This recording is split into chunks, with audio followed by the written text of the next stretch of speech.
Welcome to another episode of What Are You Selling with me, David Green. And with me today is the author of Omarum, Alexander R. Davis. How are you doing today? I'm just doing fantastic. You told me before it's very, very early in your neck of the woods, so thank you for coming on at such a, at least this is out of the way for the rest of the day. Yeah, good start to the day, right? Yeah, you can go back to bed after this or something. Well, the day is yours, so you can do whatever it is you want to do with it. So you're a debut author. You have the one book out at the moment, which is Omarum, the Hero's Chronicle, which is a little bit different. Like, it's not really a hero's journey as such. It's more of a uh, more of a redemption story. I think that's probably the fairest way to say about it, isn't it? Yeah, definitely. It because I wanted to a little bit like explore what a hero is, not just I have a bigger sword, I must be the hero, but more of like the person you need to be to become a hero. So since the hero starts in such a terrible place because he's just basically a horrible human being, then you kind of get to see that a lot more. So yeah, it's more of a redemption series. And it's not actually my first book, it's just the first book in the series. All right, we'll talk about a little bit more about that in a while in your other work and everything. So, where did you get what brought you into the world of writing? Is it something that you always wanted to do? So I have wanted to do it for a long time. I I probably started around 8 or 9, which interestingly, I really hated reading so bad, which is funny why I turned around and wanted to be a writer. But yeah, it was probably about 8 or 9 when I kind of discovered the fantasy genre originally, because before that it was just read your textbooks and stuff like that. So I didn't like it. But once I discovered, hey, there's more to it than just basic blah, Yeah. then I wanted to start writing. So, what was it? What was it that kind of hooked you at the first? Then, if what turned you from hating reading to I actually quite like reading? Yeah, I remember I've actually been trying to find the book recently. It was something similar to Simara's Dragon. I can't remember the exact name, but I just picked up this book at the library because I was required to read. So I was like, oh, this looks cool. It has a dragon on it. So I started reading that and I was like, wow, I like this. This is fun to read. So that's kind of what began to hook me, was just when I found something that wasn't just for work. Yeah, work and school. That's the thing. It's crazy because obviously it's great to read in school. Obviously, you have to learn, and it's great to read the classics. But also, as well as a child, when you're told you have to read this and also tell me what the author intended about this, it's the last thing that you want to do Yeah. ever.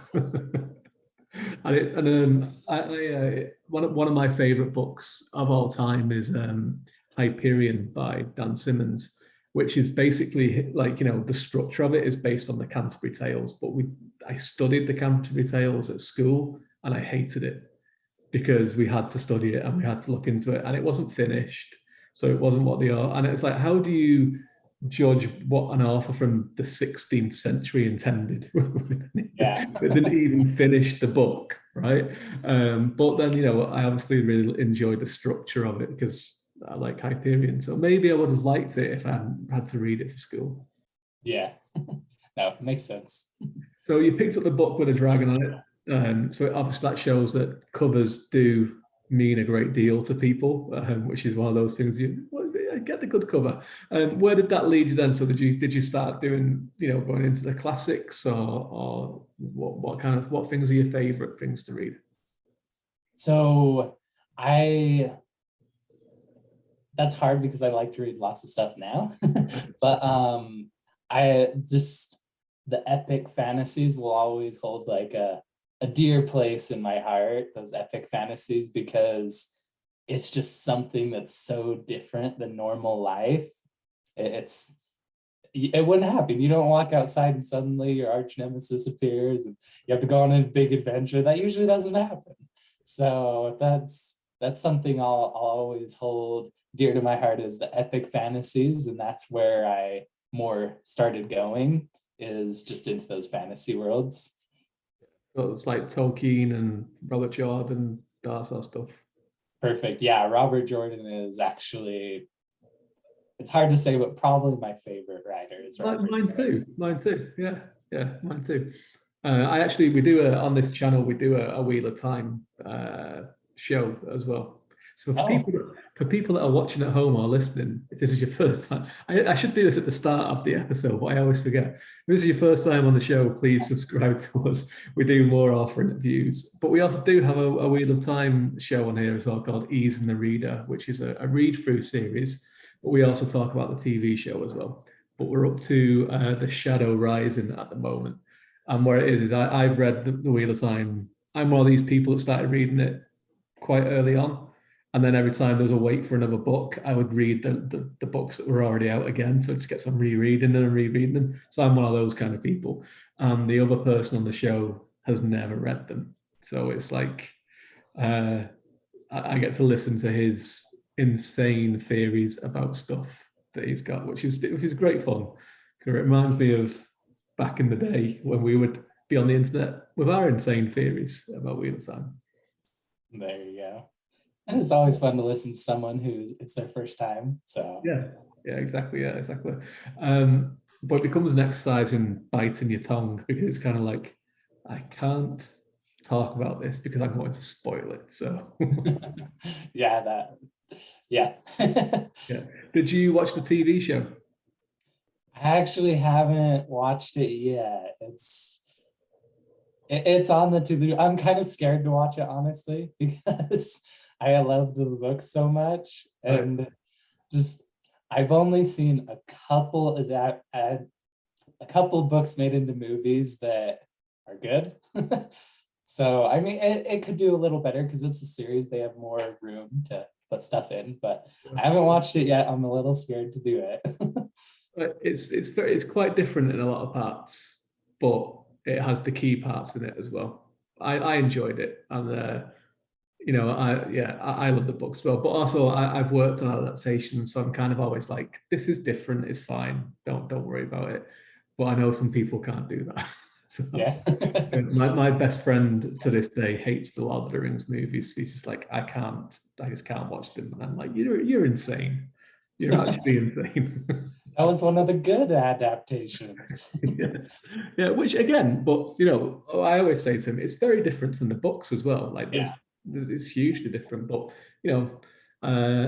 it's all about getting the spirit of these things, I think, isn't it? When you're doing it. What would you do if someone approached you to turn one of your books into an adaptation? What would you do? I I would want to say yes because that's so much marketing, but I would want to see if they would be okay with me okaying things so that it's not just like, let's go butcher it. I'd just be like, where do I sign? I don't get just do it, just do it. Just do it, whatever, it's fine. Yeah. So we got off track a little bit there, but that's fine. So you're obviously you're well read in fantasy and other things. So you mentioned before that Omarum isn't your first book; it's just the first in this series. Where did you get your start in writing? So the first book I wrote was another kind of fantasy science fiction type of thing, and it was just called A Dance with Demons. That was a trilogy I wrote first, and it came out a handful of years ago. So, and maybe because it's my most recent one, I like Omeron the best, but you always like your most recent one, right? Yeah, I mean, so I started couple years back. I want to say, I always forget which I want to say it was 2018, but I always mix up like the 2 years. So it could be a year sooner or later. Give or take, 2018 is when I first published a book. It's funny that you get that one, you lose the track of that one, because it seems like 2020 is the one that no one seems to know what happened in that year. They kind of like, it happened sometime around 2020, could have been 2019, could have been 2021. Who was bothering to check at that point? Yeah. That's the good thing about publishing books, is that they have the dates on them. So you're like, well, I know that this guy was doing this during the pandemic. Yep. So what did you learn as a writer when you worked on a Dance with Demons? So I learned a lot. I guess one of the, I'll just give you one for now. If you want more, I can give you more. But one thing I learned is how much goes into the editing, I guess you'd say. Like it's not just you proofread it once and it's ready to go. That's not how it is at all. I must have proofread it at least 10 times, probably more. Had an editor go through it. I went through it more after that. Like there's a lot to like spiffing it up, getting it pretty at the end. And that I also found out, like, as I was getting through the series, I didn't in the beginning, but as I was getting through the series, I realized that I can go back. Like I started going back after each chapter to look at it rather than waiting till I have a whole book. And that made the process a lot easier to look at each chapter and kind of fix it before just having your whole 300 plus pages to fix all at once. Yeah, yeah, and obviously as the series goes on as well, you have to make sure that it's all linking together between books 1 to 2 and 3, and so on. Like, how do you manage that situation? So typically, I mean, my writing style, I kind of just go for it. I'm not a huge planner. For whatever reason, it mostly comes out in my head, just, oh, this is how it is, and I just do it and go for it. But in the editing process also, sometimes I'll be like, I talked about this happening. Where did that person or where did that object go? I haven't seen it like the rest of the series. So maybe I should go back and add it in. So in the editing also, sometimes I'll change something to add something. So it's not just lost. Okay, so where did you first get the idea for Omarum? So I first started working on this one.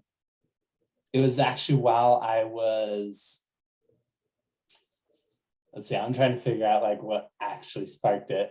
I feel like it was kind of a work in progress over a lot of years, because I just got so fascinated with heroes and what it is to be a hero.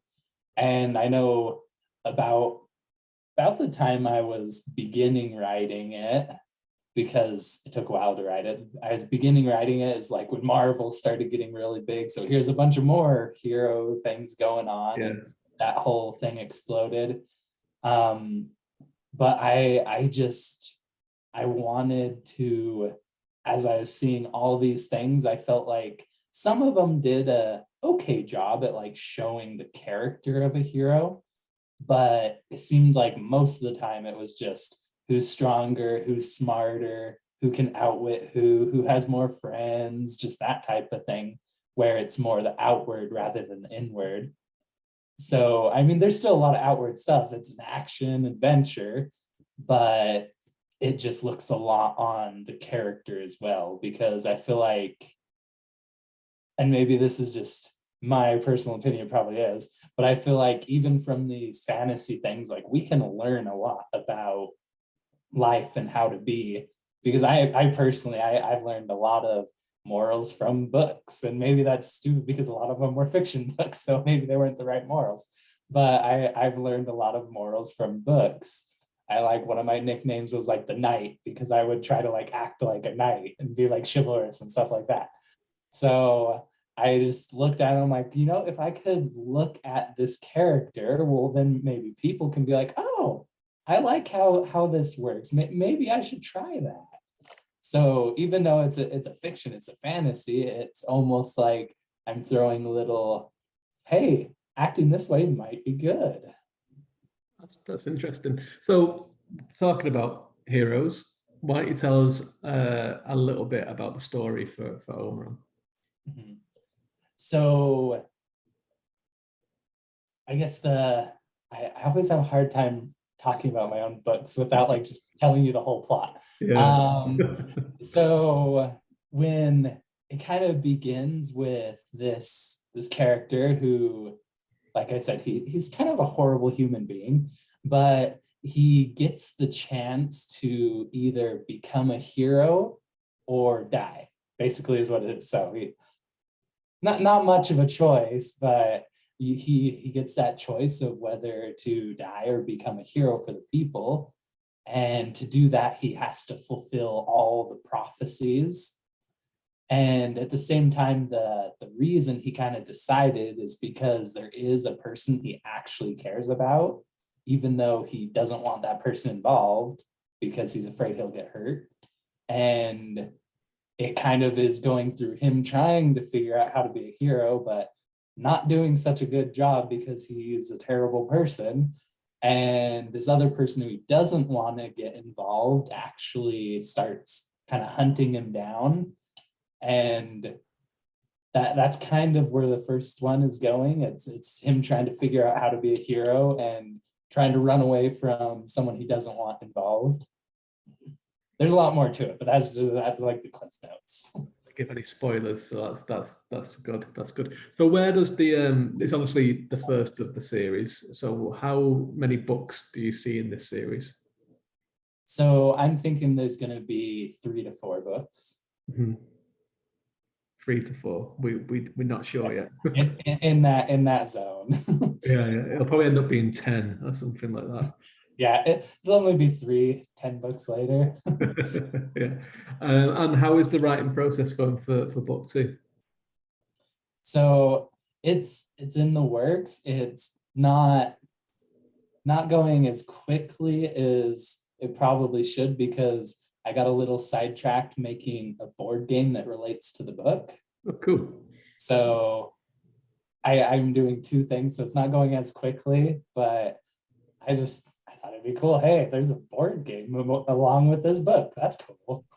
That is cool. So, And so when do you hope to have the book finished? well, that's a question. So I mean, like I said, it's in the works. I don't have a specific release date just yet. I mean, I would like to finish it before the end of the year.